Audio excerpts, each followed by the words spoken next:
LA 지역을 무대로 연방과 주, 시 선거에 출마하는 민주당 소속 한인 후보들이 한자리에 모였습니다. 새로운 변화를 외치며 한인 유권자들의 적극적인 참여를 호소했습니다. 재판 중 판사를 공격했던 영상 속 피고인이 법정에 재출석했습니다. 재발을 막기 위해 입에는 입마개, 손에는 쇠사슬 벨트와 연결된 수갑에 장갑까지 꼈습니다. 세계 최대 가전 IT 박람회 CES의 올해 최대 관심사는 단연 AI 인공지능 기술입니다. 실생활과 의료 분야에 이르기까지 다양한 AI 제품들이 대거 선을 보였습니다. 억만장자 성범죄자 제프리 앱스타인과 관련한 법원 문건들에 대한 공개 절차가 완료됐습니다. 김정은 북한 국무위원장이 대한민국을 주적으로 규정하며 자신들의 주권과 안전을 위협하면 대한민국을 초토화해버릴 것이라고 위협했습니다.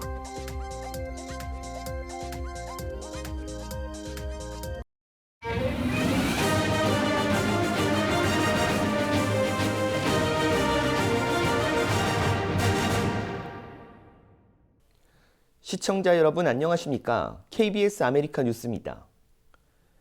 LA 지역을 무대로 연방과 주, 시 선거에 출마하는 민주당 소속 한인 후보들이 한자리에 모여 한인 유권자들의 적극적인 참여를 호소했습니다. 윤범수 기자가 취재했습니다.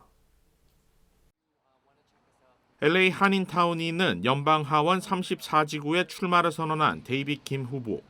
지난 두 번의 선거에서 거물급 현역을 상대로 1%포인트 차 접전을 벌인 경험을 토대로 올해 세 번째 도전에선 반드시 승리할 것이라는 자신감을 보이고 있습니다. 재작년에 두 번째로 선거를 나갔었을 때 현지 하원 의원님이 저희 공격을 엄청 많이 했어요. 그런 공격들 때문에 저희 이름이 엄청 많이 알려져 있어요. 자칫 명맥이 끊어질 위기에 놓인 캘리포니아주 하원의원 선거에는 두 명의 젊은 한인 후보들이 도전장을 냈습니다. 변호사 출신 에드 한 후보는 법무부를 거쳐 현재 UCLA에서 법을 가르치고 있고 좌니 후보는 비영리단체 대표를 맡고 있는 사회활동가입니다. 서로 분야는 다르지만 기득권 정치를 깨는 참신함을 내세우고 있다는 점은 같습니다. Today, the cost of housing is through the roof. We are losing so many of our seniors in Koreatown because rent is so expensive. 주 하원 상원 합치면 한국 사람이 하나밖에 없어야 하고 그분은 지금 연방 하원을 나가고 있어요. So if we want representation, we have to really pay attention this election cycle. LA시 역사상 최초의 한인 여성 시의원에 도전하고 있는 그레이스 유 후보도 이번이 사실상 마지막 도전입니다. 선거기금 모금에서 줄곧 선두를 달리는 등 이전 선거보다 당선 가능성을 높이고 있는 가운데 우선 목표는 3월 예비선거에서 상위 2명에 뽑혀 결선에 진출하는 것입니다. 예비선거가 제일 중요하고 이 예비선거 기간이 2월 5일서부터 3월 5일이에요. 그러니까 시간 많이 안 남았고요. 아직까지 유권자 등록 안 하신 분이 있으시면 저희 사무실로 전화하시면 우리가 기쁘게 도와드리겠습니다. 한자리에 모인 4명의 민주당 소속 한인 후보들은 올해가 한인 정치사의 새로운 도약을 이뤄내는 해가 될 것이라고 입을 모았습니다. 이들은 당 차원에서 선거 기간 유권자 등록과 투표 참여 등 공동 캠페인도 함께 전개해 나가기로 했습니다. 그 어느 때보다 참신한 한인 후보들이 이번 선거에 도전장을 내밀고 있는 상황. 큰 변화의 시작은 한인 유권자들의 한 표에서 비롯됩니다. KBS 뉴스 윤범수입니다. LA 지역은 떼강도 등 절도 범죄가 기승을 부리고 있는데요. 이제는 묘지의 묘비까지 훔쳐가는 세상이 됐습니다. 경찰은 용의자 체포에 나섰습니다. 최근 캄튼의 한 공동묘지에서 20여 개의 묘비가 파손되거나 도난당했습니다. 캄튼 지역 웨스트 그린리브 블루버드에 있는 우드론 공동묘지에는 청동이나 구리로 만들어진 비석이 있었는데 묘지 비석이 사라진 것입니다. 공원 측은 피해를 입은 비석은 1920년에서 40년대 제작된 묘비가 주요 절도 대상이 된 것으로 보고 있습니다. 공원 측은 이미 사망자의 가족이나 친척 등도 세상을 떠난 것으로 보인다며 다시 복구하는데 어려울 수도 있다고 설명했습니다. 또 명패도 5개 사라졌는데 현재 피해를 입은 24개의 묘비와 5개의 명패 등에서 나올 수 있는 청동과 구리의 가치는 10만 달러 이상일 것으로 추정되고 있습니다. 경찰은 용의자들이 거래할 것을 대비해 전당포와 재활용 센터 등을 점검할 예정입니다. 법원에서 재판 중 판사를 공격해 충격을 준 피고인이 당시 내려지지 못한 선고를 받기 위해 법정에 재출석했습니다. 공개된 영상을 보면 불상사가 재발되지 않도록 철저히 대비했습니다. 피고인의 얼굴엔 침을 뱉거나 공격하지 못하게 입마개가 씌워졌고 손엔 쇠사슬 벨트와 연결된 수갑을 채우고 장갑까지 꼈습니다. 폭행으로 기소된 피고인은 지난 3일 선고를 받기 위해 법정에 출석했습니다. 당시 변호사는 유죄를 인정하면서 정신과 치료 등을 이유로 집행유예를 선고해달라고 요청했습니다. 그러나 재판을 맡은 판사는 피고인의 범죄 이력을 문제 삼아 거부했고 피고인은 판사석으로 몸을 날려 판사를 덮쳐 쓰러뜨리고 폭행했습니다. 판사는 다행히 가벼운 부상만 입었습니다. 며칠 만에 피고인과 다시 마주한 판사는 피고인의 행동으로 인해 원래 내리려던 선고에는 변화된 것은 없다고 강조했습니다. 그러면서 피고인에게 최대 4년형의 징역형을 선고했습니다. 피고인은 감옥에서의 행동과 가석방위원회의 결정에 따라 19개월 후에 가석방될 수 있습니다. 이번에 내려진 선고는 판사 공격과는 무관하며 피고인은 판사 등에 대한 폭행 혐의로 추가 기소돼 다른 판사에 의해 또 재판을 받을 예정입니다. 뉴욕시의 한 유대교 회당에서 비밀 지하 터널이 발견돼 시 당국이 폐쇄에 나섰습니다. KBTV 정지원 기자의 보도입니다. 10일 뉴욕타임즈 보도에 따르면 뉴욕시 당국은 지난 8일 오후 브루클린 크라운 하이츠의 차바드 루바비치 회당에서 발견된 불법 지하 터널을 폐쇄하기 위해 콘크리트 작업을 개시했습니다. 유대교 종파 루바비치 운동의 총 본산인 이 회당 건물과 옆 건물을 잇는 비밀 터널은 당국의 허가 없이 몰래 건설됐다가 지난해 말 발견돼 논란이 됐습니다. 터널을 누가 어떻게, 어떤 이유로 건설했는지는 정확히 알려지지 않았지만 루바비치 운동의 7대 지도자였던 라비 메나헴 맨델 슈니어슨이 회당 증축을 서두르기 위해서 뚫었을 가능성이 있다고 NYT는 전했습니다. 시당국이 이날 터널을 폐쇄하려고 시도하자 하시디즘 유대인들이 이를 저지하고 나서면서 경찰과 강한 충돌이 빚어졌고 이 과정에서 총 9명이 경찰에 연행됐습니다. 뉴욕에 본부를 둔 차바드 루바비치는 하시디즘 유대인들이 조직한 유대 조직으로 아르헨티나 대통령이 자신의 영적 지도자로 여기는 인물인 라비 슈니어슨의 사후 정식 후계자가 정해지지 않아 내부 분쟁을 겪어온 것으로 전해졌습니다. KBTV 뉴스 정지원입니다. 라스베이거스에서 열리고 있는 세계 최대 가전 IT 박람회 CES에서 인공지능 제품들이 많은 관심을 받고 있습니다. 황동진 기자가 보도합니다. 사람 얼굴 이미지를 가진 대화형 로봇입니다. 질문에 대해 척척 대답하고 조언도 해줍니다. 마치 친구와 같습니다. Every of us has friends, right? But our friends are not always with us, right? Sometimes you need your friend. So that's how you can cover this need. 평범해 보이는 이 냉장고엔 AI 기술이 적용된 카메라가 장착돼 있습니다. 사용자가 무슨 식재료를 넣는지 인식해 보관 상태와 조리법까지 알려줍니다. We put too much stuff on our refrigerator, so sometimes I can't find it, but this doesn't tell me what shelf it's on. It's still way too simple to be useful artificial intelligence. AI 기술이 적용된 이 안경은 청력이 좋지 않은 사람들을 위해 만들어졌습니다. 안경에 설치된 수신기에 소리가 잡히면 애플리케이션을 통해 가공한 뒤 더 잘 들을 수 있게 조정합니다. 소음이 많은 곳에서 대화할 때 유용합니다. 이 의료용 로봇에도 AI 기술이 적용돼 착용자의 신체 상태에 맞게 보행과 운동 능력을 향상시켜줍니다. 엔터테인먼트 분야에서도 AI 기술이 확산하고 있습니다. 안면 인식 기술로 사람의 심리 상태를 파악해 그에 맞는 칵테일을 만들어주는 로봇까지 선을 보였습니다. 올해 CES를 사로잡은 말은 단연 AI입니다. 더 나은 삶, 더 밝은 미래를 위한 AI 기술 적용은 더 확대될 것으로 보입니다. 라스베이거스에서 KBS 뉴스 황동진입니다. 마치 진짜처럼 교묘하게 바꾸는 가짜 영상들, 이른바 딥페이크 기술이 널리 활용되면서 선거에도 악용되고 있는데요. 한국 선관위가 오늘부터 단속을 시작합니다. 보도에 문예슬 기자입니다. 2달여 전 소셜미디어에 올라온 기시다 일본 총리의 가짜 동영상입니다. 変態内閣府の長である立場を持つ男8月16日 트럼프 전 미국 대통령이 수갑을 찬 채 체포되는 가짜 사진이 유포되기도 했습니다. 인공지능 AI로 이미지를 마치 진짜처럼 합성하는 딥페이크 영상과 사진입니다. 딥페이크 영상 등을 활용한 선거운동은 지난 대선 때만 해도 가능했지만 허위사실 유포 등 악용될 우려가 점점 커지면서 이번 총선부턴 금지됐습니다. 선거가 임박한 시기에 딥페이크 영상이나 이미지를 이용해 선거운동을 하는 경우 유권자의 판단을 흐리게 할 수 있기 때문에 제한하는 것입니다. 하지만 여전히 인터넷과 소셜미디어 등에선 가짜뉴스가 무분별하게 퍼지고 있습니다. 최근에도 한동훈 국민의힘 비대위원장이 아동학대 현장을 즐겼다라거나 이재명 민주당 대표 피습에 흉기가 아닌 나무젓가락이 사용됐다는 조작된 정보가 유포됐습니다.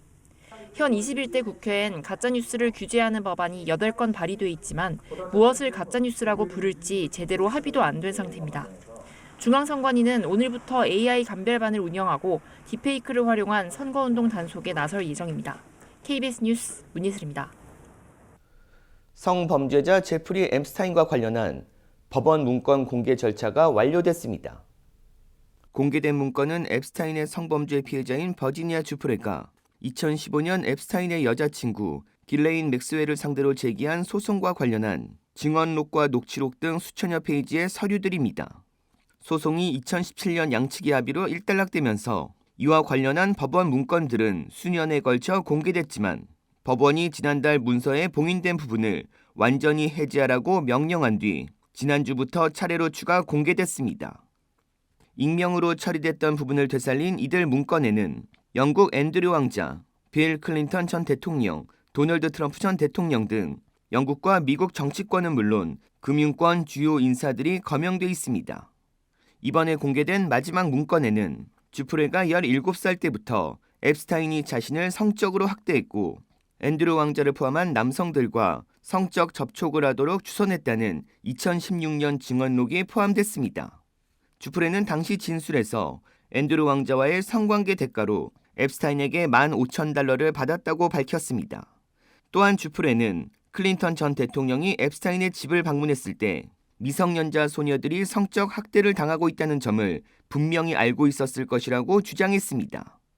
앰스타인의 친구였던 도널드 트럼프 전 대통령도 이런 사실을 알았느냐는 질문에는 트럼프를 본 적도 없고 학대 행동에 가담하는 것을 본 적도 없다면서도 그가 앰스타인의 방문객이었다고 들었다고 덧붙였습니다. 주프레가 지목한 사람들은 모두 그의 주장을 부인했습니다. AP는 추가 공개된 문건들에 대해 폭발적인 폭로나 그동안 알려지지 않았던 가해자의 신원 등은 담기지 않았다며 전반적으로 앰스타인의 범죄와 관련해 새롭게 나온 세부 정보는 거의 없다고 평가했습니다. 앰스타인은 미성년자 성착취 혐의로 체포돼 2019년 뉴욕 감옥에서 스스로 목숨을 끊었습니다. 한편 앤드류 왕자는 최근 문건 공개로 앰스타인과 자신의 옛 친분이 다시 보도되는 데 대해 불편해하고 있다고 영국 더 타임스가 그의 측근을 인용해 보도했습니다.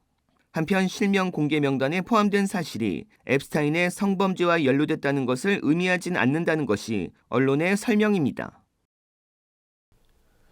김정은 국무위원장이 한국을 주적으로 규정하고 북한을 위협하면 초토화시키겠다고 위협했습니다. 유호윤 기자가 보도합니다. 신형 전술 유도 무기로 추정되는 단거리 미사일 발사대 차량 사이를 오가는 김정은 북한 국무위원장. 군수공장을 찾아 전쟁 준비를 강조하며 남한을 주적으로 규정했습니다. 대한민국 족속들을 우리의 주적으로 단정하시면서 가장 적대적인 국가를 규제해야 할 역사적 시기가 도래했다고. 이전에도 북한이 남한을 상대로 주적이란 표현을 쓴 적은 있지만 김 위원장이 직접 남한을 주적으로 지칭한 건 이번이 처음입니다. 또 한반도에서 대사변을 일방적으로 결행하진 않겠지만 전쟁을 피할 생각도 없다며 자신들의 주권과 안전을 위협하면 대한민국을 초토화해버릴 것이라며 위협하기도 했습니다. 남북관계를 적대적 두 국가로 규정한 데 이어 군사적 위협을 한껏 고조시키고 있는 겁니다. 남한을 주적으로 북한이 이제 간주한 것, 특히 김정은이 간주한 것은 그만큼 남한을 보는 북한의 적대의식이 상당히 높아졌다라는 걸 의미를 하는 겁니다. 정부는 우리 사회를 흔들기 위한 구태의연한 전술이라고 일축했습니다. 통일부는 한미 확장 억제 증강 등 억제력 강화를 북한이 두려워하고 있다는 방증이라며 무모한 군사적 위협과 대남 심리전을 중단하라고 촉구했습니다.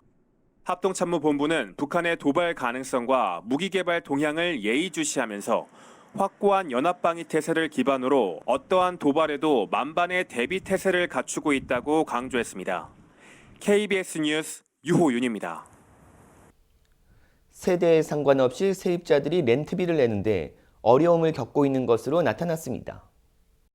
신용조사 기관인 인투이트 크레딧 카르마 설문조사 결과 세입자의 약 24%가 높은 렌트비를 감당하기 어려운 상황인 것으로 나타났습니다. 세대별로 보면 밀레니얼 세입자의 30%, Z세대의 27%로 평균보다 각각 6%포인트와 3%포인트 높은 것으로 조사됐습니다. 반면 베이비부머 세대인 69세 이상은 평균보다 낮은 10%였습니다. 높은 렌트비를 감당하기 어려운 세입자의 19%는 가족이나 친구 집에서 함께 거주하고 있는데 MZ세대는 25%나 되는 것으로 나타났습니다. 한편 온라인 부동산 중개업체 레드피는 지난 12월 평균 렌트비가 $1,964로 3개월 연속 하락세를 기록 중인데 전월 대비로도 0.2% 감소했다고 밝혔습니다. 이는 수요보다 공급이 많아 렌트비가 하락하는 것으로 올해 금리 인하로 모기지 금리가 내려간다면 임대 수요 감소로 렌트비는 더 떨어질 수 있다고 분석했습니다. 그러나 전체 응답자 46%는 주택 구매에 부정적인 것으로 조사됐습니다. 인투이트 크레딧 카르마는 10명 중 8명 정도인 75%가 소득의 상당 부분을 주택 모기지 융자 부담으로 사용해 여윳돈이 거의 없는 것도 주택 구매에 부정적인 영향을 미치고 있다고 지적했습니다. 미 증권거래위원회 SEC가 오늘 비트코인 현물 상장기수 펀드 ETF의 거래소 상장과 거래를 승인했습니다. 오늘 SEC 승인 결정에 따라 11개 비트코인 현물 ETF는 내일부터 거래소에 상정돼 거래할 수 있습니다. 상장 예정인 상품은 자산운용사 블랙록을 비롯해 아크 인베스트먼트, 인베스코 등입니다. 전문가들은 SEC의 비트코인 현물 ETF 승인으로 향후 대규모 자금 유입이 이어져 비트코인이 새로운 전환기에 접어들 것이라고 관측했습니다. 한편 게리 겐슬러 SEC 위원장은 오늘 위원회의 결정은 증권이 아닌 비트코인을 보유한 ETP에 국한된다며 암호화폐 자산증권의 시장 기준을 승인할 의향이 있다는 신호가 아니라고 강조했습니다. 이어 투자자들은 비트코인과 암호화폐의 가치가 연관된 상품과 관련된 수많은 위험에 대해 주의를 기울여야 한다고 경고했습니다. 이스라엘과 전쟁 중인 하마스가 최근 북한제 무기를 사용한 것이 확인됐는데요. 그런데 백악관은 그런 징후는 알지 못한다고 밝혔습니다. 무슨 뜻인지 홍수진 기자가 보도합니다. 미국 백악관이 일부에서 제기되고 있는 북한과 하마스 간의 군사적 협력 가능성에 대해 알고 있지 않다고 말했습니다. 존 커비 백악관 NSC 전략소통조정관은 현지 시각 10일 정례 브리핑에서 관련 질문에 대해 이같이 답했습니다. I'm not aware of any indications that there's been some sort of cooperation militarily between Hamas and North Korea. 북한과 하마스 간 군사 협력 가능성을 부인하는 듯한 발언을 내놓은 건데 다만 그의 언급이 북한과 하마스 간 군사적 협력이 현재 진행 중인 게 없다는 건지 과거에도 없었다는 건지는 분명치 않습니다. 앞서 미국의 소리 방송은 하마스가 북한이 생산한 무기를 사용하고 있다며 관련 사진을 보도했습니다. 우리 국정원은 이 보도에 대해 동일하게 판단한다며 하마스가 사용한 로켓 중 한글 표기가 있는 부분을 표시한 사진을 공개했습니다. 한편 백악관은 러시아가 북한으로부터 탄도미사일 수십 발을 제공받아 지난해 12월 말과 지난 2일, 6일 우크라이나로 여러 발을 발사했다고 확인한 바 있습니다. 현지 시각 10일 이와 관련한 유엔 안보리 회의도 열렸습니다. 황준국 주 유엔 대사는 러북 간 무기 거래는 다수의 유엔 안보리 결의 위반이라고 강력하게 규탄했습니다. Any arms procurement from the DPRK are violations of multiple Security Council resolutions that Russia itself voted in favor of. 한국과 미국 등 8개국은 안보리 회의에 앞서 공동 성명을 내고 러시아가 우크라이나를 향해 북한제 미사일을 발사한 데 대해 강도 높게 비판했습니다. KBS 뉴스 홍수진입니다. 뉴저지주는 올해 가족을 위한 곳을 만드는 것을 목표로 다양한 혜택을 내놓았습니다. KBTV 전상희 기자가 전해드립니다. 머피 주지사는 신년 연설에서 먼저 2023년 뉴저지주의 경제 성장을 자축했습니다. 여기에는 일자리 20만 개 창출, 앵커 프로그램 등 감세법 20개 제정, 최저시급 $15 달성 등이 있습니다. 올해는 저소득 가정이 살기 좋은 곳으로 만들겠다고 약속했습니다. 먼저 의료 부채, 탕감 등 헬스케어 정책을 발표했는데 현재 뉴저지주에서 의료 부채를 가진 사람은 10%에 달합니다. 머피 주지사는 뉴저지는 모든 사람이 집이라고 부를 수 있는 안전하고 저렴한 장소가 있는 곳이라며 정직과 낙관주의를 바탕으로 어려운 도전에 계속 직면하겠다고 말했습니다. 명확하고 투명한 의료 청구서를 요구할 수 있도록 하는 법안 패키지, 루이자 카먼 의료 부채 구제법과 오피스, 대중교통 허브 등의 인근에 저렴한 주택을 건설하도록 하는 법안에 서명하겠다고 밝혔습니다. 공공 프리케이 수용 규모도 작년의 2배로 늘릴 계획입니다. 교통 부문에서는 작년 착공한 허드슨 터널 프로젝트의 성과를 강조하면서 이를 통해 일자리 7만 개를 창출하고 완공 시 맨하탄 출퇴근이 편리해질 것이라고 전했습니다. 머피 주지사는 이와 함께 약국에서 처방전 없이 피임약을 살 수 있도록 연내 관련법 시행을 약속했습니다. 주의회에는 낙태시술 본인 부담금 폐지 등을 담은 법안 통과를 요청했습니다. 이어서 16세, 17세 청소년이 교육위원 선거에서 투표할 수 있도록 하는 법안과 읽기 교육을 위한 새로운 교육 방법 도입도 예고했습니다. 이와 함께 산업 부문에서는 2035년까지 100% 청정에너지 사용 목표를 강조했습니다. KBTV 뉴스 전상입니다.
KBS 아메리카 뉴스 마칩니다.